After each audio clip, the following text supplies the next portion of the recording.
दिव्य दृष्टिदाता, दिव्य चक्षु विधाता, सर्वोच्च ईश्वरी ज्ञान के सागर,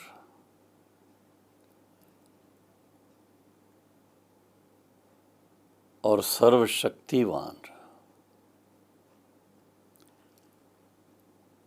पतित पावन, परम पिता परमात्मा, शिव की प्रिय संतानों और सारी मानवता के लिए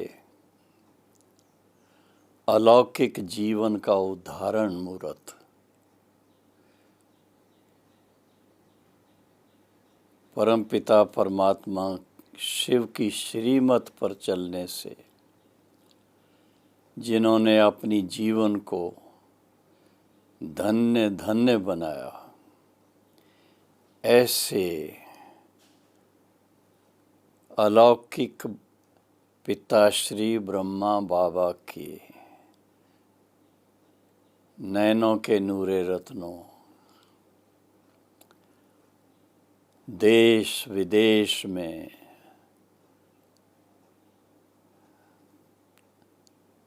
विराजमान हमारे सभी ईश्वरी परिवार के बहनों और भाइयों को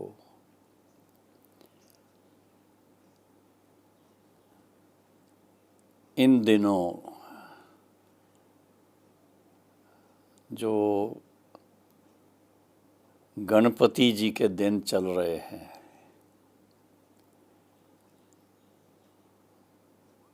और उसमें भी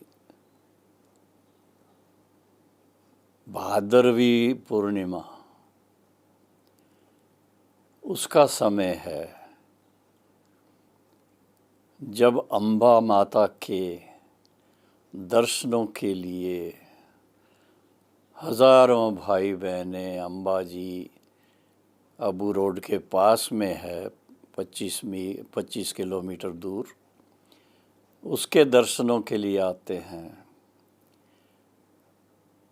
तो अम्बा माता के सभी लाडले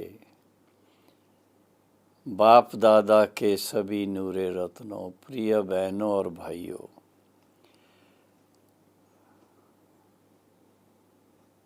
वर्षा ऋतु की विशेष बहुत बहुत शुभकामनाएं। बड़ा हर्ष हो रहा है ये आप सबके साथ शेयर करते हुए कि इस वर्ष भारत के कोने कोने में सब तरफ इंद्र देवता की बहुत मेहरबानी रही है। हम देख रहे हैं माउंट आबू और आबू रोड और इसके आसपास सिरोही डिस्ट्रिक्ट के सभी स्थानों पर, बल्कि राजस्थान के सभी स्थानों पर बहुत अच्छी वर्षा हुई है। कहीं कहीं थोड़ा अधिक वर्षा होने के कारण थोड़ी बाढ़ की भी स्थिति बनी है, लेकिन वहाँ पर सरकार ने पहले से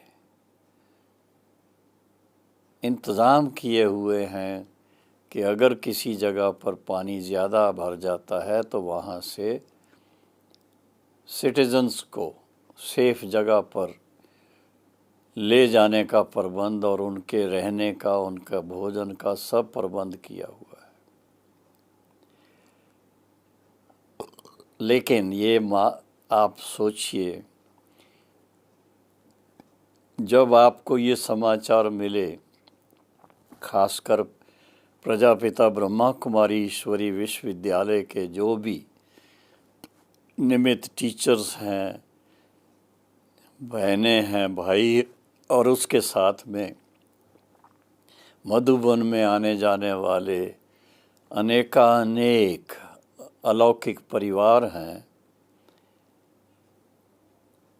उन सब के लिए खुशखबरी है कि इस वर्ष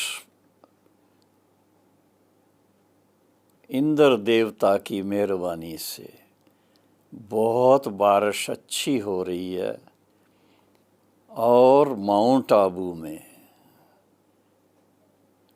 आपकी सबसे ज़्यादा आकर्षण वाली नक्की लेक ओवरफ्लो हो रही है। सारे माउंट आबू को सारा साल पीने का पानी जहाँ से मिलता है, लोअर कोदरा डैम, वो भी ओवरफ्लो हो रही है। और उसके अलावा पुराने ज़माने का पानी का एक सोर्स था अपर कोदरा डैम, वो भी ओवरफ्लो हो रही है। और आबू रोड में जहाँ हम रहते हैं, तो आप सब जानते हो कि एक नदी, यहाँ पर उसको बनास नदी कहते हैं, लेकिन वो नदी किसी को पता नहीं है कि ऊपर में तो बनास नदी, क्योंकि ये एरिया का नाम जैसा है, लेकिन हिमालय से लेकर गुजरात के सोमनाथ मंदिर तक गुप्त नदी जाती है और उसको कहते हैं सरस्वती नदी। तो जब अच्छी बारिश होती है तो नदी फुल चलती है। कल हम डॉक्टर प्रताप और करुणा भाई के साथ भोजन के बाद दिन में खास अपना जो नदी किनारे मानसरोवर स्थान है, जहाँ कोरोना वायरस के मरीज़ों की सेवा भी हो रही है, 127 मरीज़ वहाँ पर जमा है, उनकी ट्रीटमेंट चल रही है। तो हम खास नदी देख कर के आए। सारी नदी फुल चल रही थी और पानी भी बड़ा शुद्ध था। और आज पेपर के अंदर भी मैंने कितने सारे भिन्न भिन्न स्थानों के जो बांध हैं, उन बांध का ओवरफ्लो का फ़ोटो देख करके बड़ा मन खुश हो रहा कि अब राजस्थान में पीने के पानी की कोई दिक्कत नहीं होगी। गुजरात का भी समाचार हम सुनते हैं तो वहाँ भी पीने के पानी की कोई समस्या ही नहीं होगी। सरकारों ने पहले से बहुत अच्छी तरह से तैयारी करके रखी थी। अगर कहीं ज़्यादा बारिश हो और ज़्यादा बारिश होने के कारण थोड़ा कुछ लोगों को जान का खतरा भी हो, तो उसके लिए भी पूरी तैयारी, उनको बचाने के लिए। और पानी का अच्छी तरह से संग्रह करने के लिए डैम्स जो बनाए हैं, बहुत ही वो लाभदायक सिद्ध होंगे। तो ये एक प्रकार से पानी की समस्या का समाधान करना, क्योंकि गर्मी के दिनों में मुझे याद आ रहा है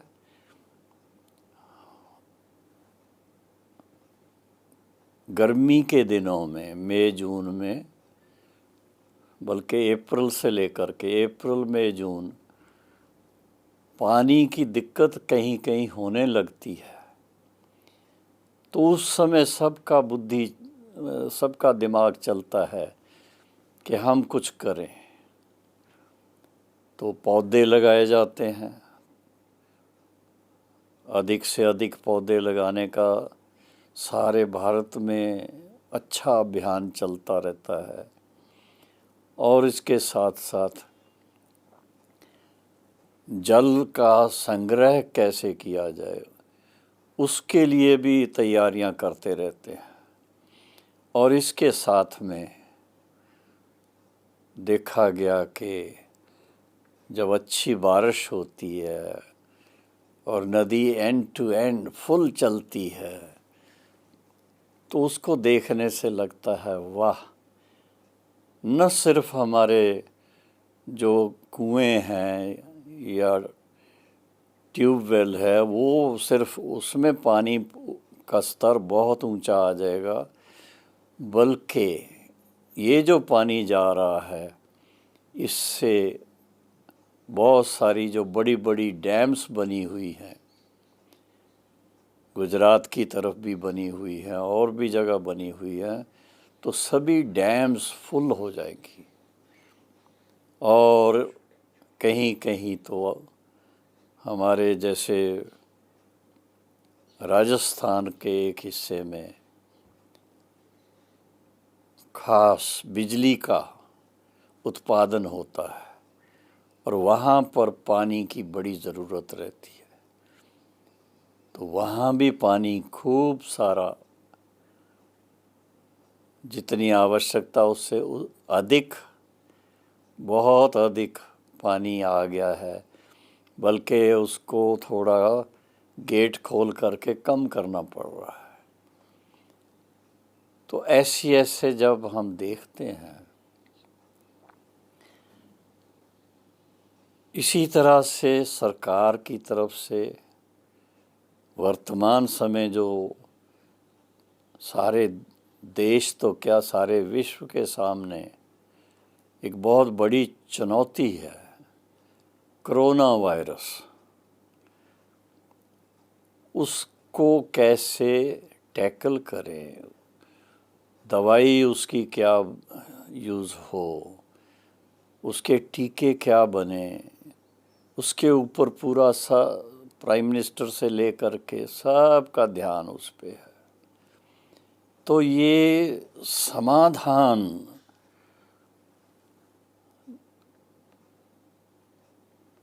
किस चीज़ का समाधान है? जब हमारे सामने कोई चुनौती आती है और कोई परीक्षा आती है, कोई ऐसी बातें आती हैं, तो उसको समझ करके, उसको देख करके, उसके बारे में सोच करके, उसके आद मध्य अंत सब बातों को देख करके और उसका समाधान किया जाता है।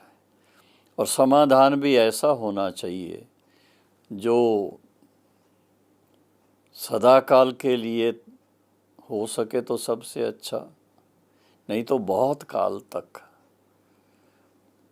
इसी तरह से अब आप ह्यूमन लाइफ को देखिए, मनुष्य जीवन को देखिए। मनुष्य जीवन में कितनी चुनौती आती है, कदम कदम पर चुनौती। और सबसे बड़ी चुनौती तो एक तो आ रही है दुख और रोग की। जैसे कोरोना वायरस के कारण अनटाइमली डेथ्स हो रही है, तो जाने वाले तो चले जाते हैं, लेकिन उनके जो परिवार हैं, उनके जो बच्चे हैं, उनके जो रिश्तेदार हैं, उनकी कंडीशन देखो आप, कितना शॉक लगता है उनको। इसी तरह से गर्मी के दिनों में अगर जल ना मिले तो उसके कारण भी बहुत हैरान होते हैं। कहीं कहीं राजस्थान में तो हफ्ते में एक दिन पानी मिलता था, या हफ्ते में 2 बार पानी मिलता था, या हफ्ते में 3 बार पानी मिलता था। माउंट आबू में ही मुझे पता है हफ्ते में 3-4 दिन पानी आता था। तो वो जो पानी आता वो संग्रह करके रखना पड़ता। पानी की दिक्कत ना हो उसका, फिर जब पानी की कमी है तो उसका समाधान ये सोचना पड़ता है, क्योंकि पानी के लिए कहा ही जाता है जल ही जीवन है। जल नहीं तो जीवन नहीं। जैसे मछली का मिसाल देते हैं कि अगर मछली जल से बाहर हो तो तड़प तड़प कर मर जाएगी। इसलिए बहुत ज़रूरी है कि हमें जल समय पर मिलता रहे, और इसके लिए खास जैसा हम अखबार में पढ़ते हैं कि हमारी सरकार भी बहुत इसके बारे में ध्यान दे रही है। जो ग्रीन कवर है हमारे इस भारत देश में, पेड़ लगाए गए हैं और वो बड़े भी हो गए हैं कुछ वर्षों के अंदर। उस ग्रीन कवर के कारण जो बारिश है वो भी अच्छी हो गई है। भारत का कोई कोना आज ऐसा नहीं जहां बारिश की कमी हो। सब जगह पर ज़रूरत से ज़्यादा बारिश हुई है। परसेंटेज के हिसाब से भी 100% जितना पहले होती थी सबसे ज़्यादा उतनी हो चुकी है, और अभी जो हो रही है वो तो हमारे लिए बोनस है। और फिर इसके साथ में अब आती है बात मनुष्य आत्माओं की आपस में मतभेद की बात है। उसमें खासकर हमारे युवा वर्ग के बहनें और भाई, उनके सामने बड़ी चुनौतियां आ रही हैं।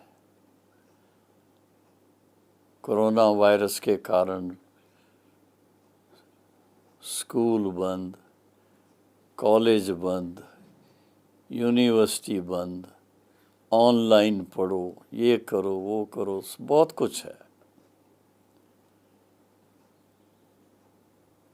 और उसमें भी एक चीज़ देखने में आती है, सेंट्रल गवर्नमेंट प्रोग्राम बनाती है परीक्षाएं होनी चाहिए, स्कूल कॉलेज खुलने चाहिए, और कोई कोई स्टेट वो समझते हैं कोरोना वायरस के कारण कहीं बच्चों को नुकसान ना पहुंचे तो पोस्टपोन कराना चाहते हैं।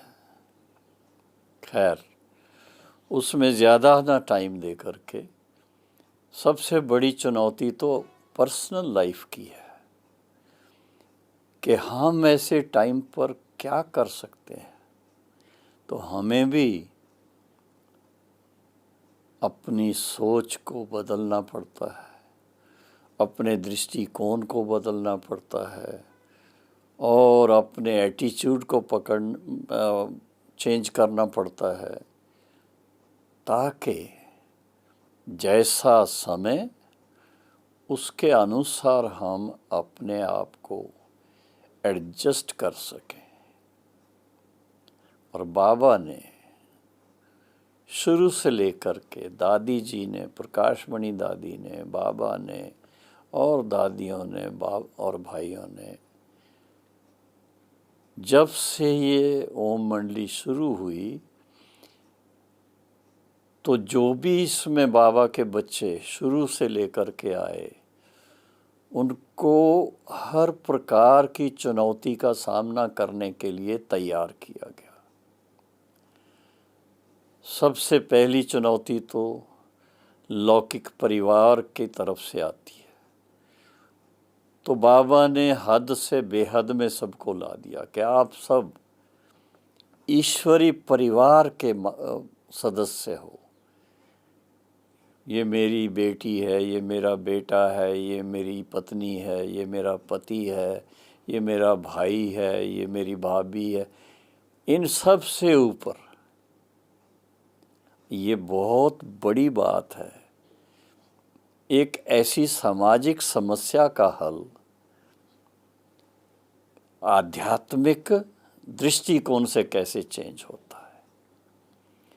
सबको शुरू में ही ओम मंडली जब शुरू हुई, जिसका नाम प्रजापिता ब्रह्मा कुमारी ईश्वरी विश्वविद्यालय है, तो उसी समय से लेकर के सबको शिक्षा मिली अपनी दृष्टिकोण को बदलना है। जो आप अभी तक मेरा देह भान के कारण सोचते थे, देह के रिश्तों के हिसाब से सोचते थे, उसको रूहानियत में चेंज किया, आत्मिक भाव से एक दो को देखने का शुरू किया, और उसके फलस्वरूप ऐसा लगता ही नहीं था कि हमारा कोई यहाँ अपना है और दूसरे बेगाने हैं। नहीं, रूहानियत की इतनी ताकत है, रूहानियत की इतनी विशेषता है कि स्वाभाविक रूप से हर एक के साथ भाईचारे का संबंध जुट जाता है, क्योंकि मन के अंदर एक बहुत सुंदर विचार चलता है कि हम सब उस परम पिता परमात्मा की संतान हैं, रूहानी संतान हैं, अनादि और अविनाशी आत्माएं हैं, और परमात्मा पिता भी अनादि और अविनाशी है। तो हम अनादिकाल से आपस में सच्चे सच्चे रूहानी भाई और बहनें हैं। आप सोचो कितनी ऊंची बात है। और इस भावना से, इस दृष्टिकोण से समस्याओं का हल होता है।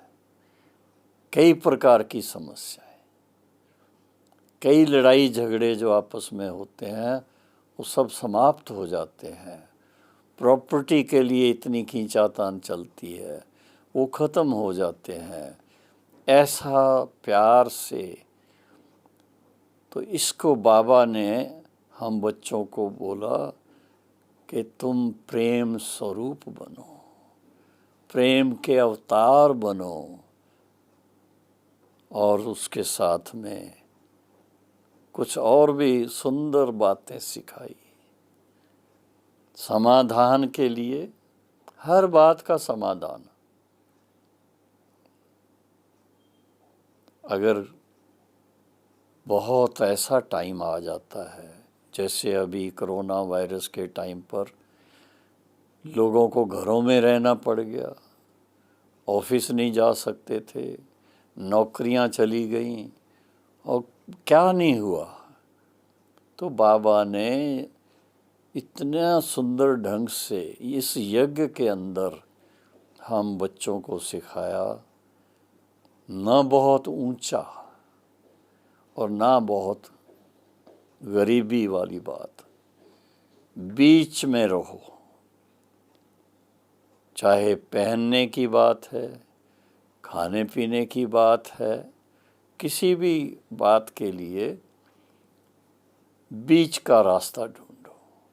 और उसके फलस्वरूप ये देखा गया कि अगर इतने तक ही सीमित है, एक सब्जी और रोटी या दाल और चावल यही लेना है, और हमें उसके साथ में किसी को दही या किसको लस्सी वो चाहिए, वो मिल जाता है, किसी को दूध चाहिए, इतने में ही संतुष्टता हो जाती है।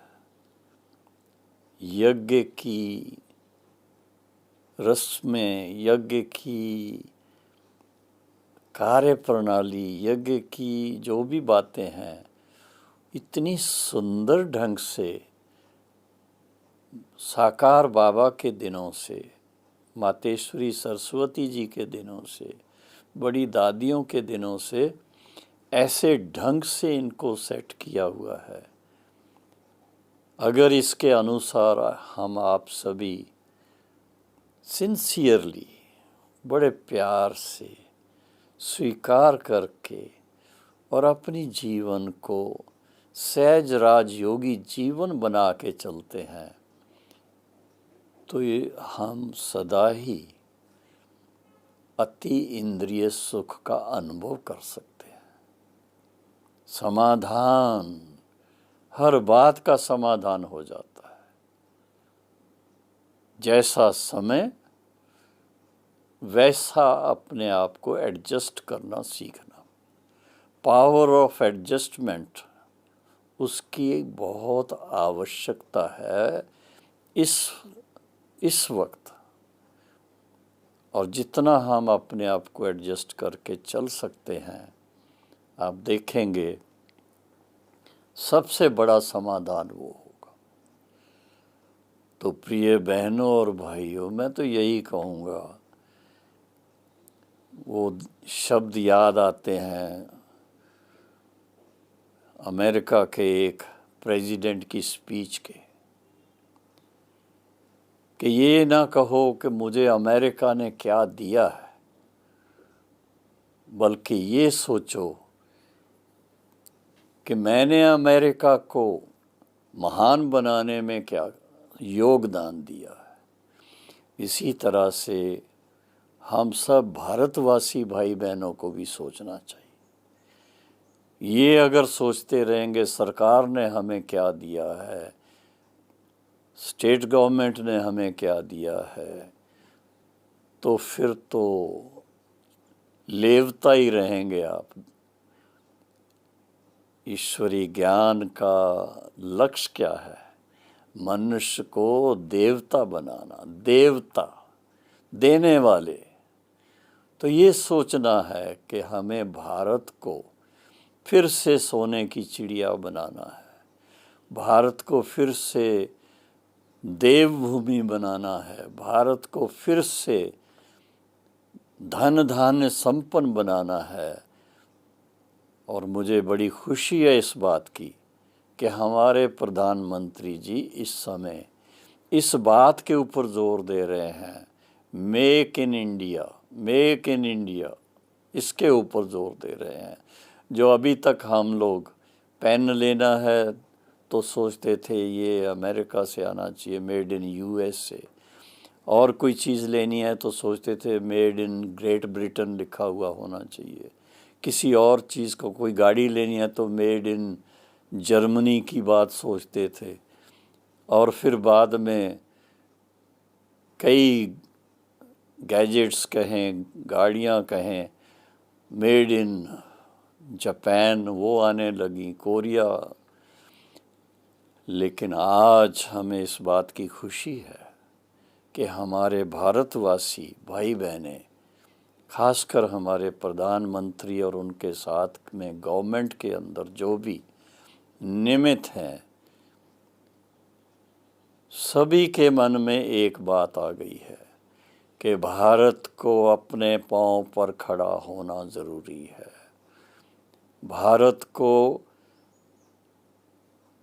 कर्ज मुक्त करना है, भारत को मर्ज मुक्त करना है, भारत को ऐसा महान बनाना है।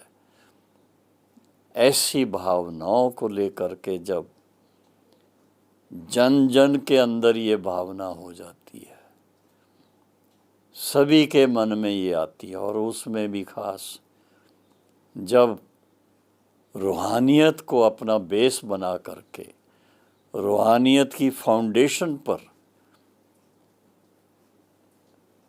इन नैतिक मूल्यों को और दिव्य गुणों को, इन सब को साथ में अप्लाई करने से आप सोचिए इंसान क्या से क्या बन सकता है, क्या से क्या कर सकता है, और आज उसकी ज़रूरत है। यही समाधान स्वरूप है। मांगने से मरना भला, ये बात हम बच्चों को बाबा ने सिखाई। अपने तन, मन और धन से भारत को स्वर्ग बनाना है, विश्व में शांति लानी है। आप सोचो, ये है सच्चा सच्चा समाधान, सब समस्याओं का समाधान। जब ऐसी ऊंची भावना लेकर के चलते हैं तो जैसा लक्ष्य वैसे लक्षण भी आ जाते हैं और उसके अनुसार प्राप्ति भी हो जाती है। तो समाधान स्वरूप की स्थिति यही बनानी है कि मुझे भारत को सोने की चिड़िया बनाने में अपना योगदान देना है। आत्मिक भाव से पावन आत्मा का स्वरूप मेरा नेचुरल स्वरूप होना चाहिए। सामाजिक स्वरूप में नैतिकता का स्वरूप मेरा स्वाभाविक स्वरूप होना चाहिए, और इसके साथ में सहयोग की भावना, ये मेरा दैवी स्वभाव का संस्कार है, ऐसा मेरा स्वरूप होना चाहिए। तो इन सब बातों को जब सोचते हैं तो समाधान हर बात का हमारे पास है, ऐसा नहीं कि नहीं है। जब हम मान के चलते हैं कि हम परमात्मा के अनन्य, उनकी नज़रों में महान बच्चे हैं, तो हम बच्चों का फ़र्ज़ है महान कार्य करके उस परम पिता परमात्मा का नाम रोशन करना। इस आधार से हर बात का समाधान मिलना बड़ा सहज हो जाएगा। और ऐसे आप सब भाई बहनें अपने आप को हमेशा समझें, हम निराकार परम पिता परमात्मा शिव के और ब्रह्मा पिता के ऐसे योग्य संतान हैं जिनको हर बात में ऐसी श्रेष्ठ श्रीमत मिली हुई है। श्रीमत के आधार से हर बात के लिए हमारे पास समाधान है। तो समाधान स्वरूप आत्माएं, आप सबको बहुत बहुत धन्यवाद। मुबारक। ओम शांति।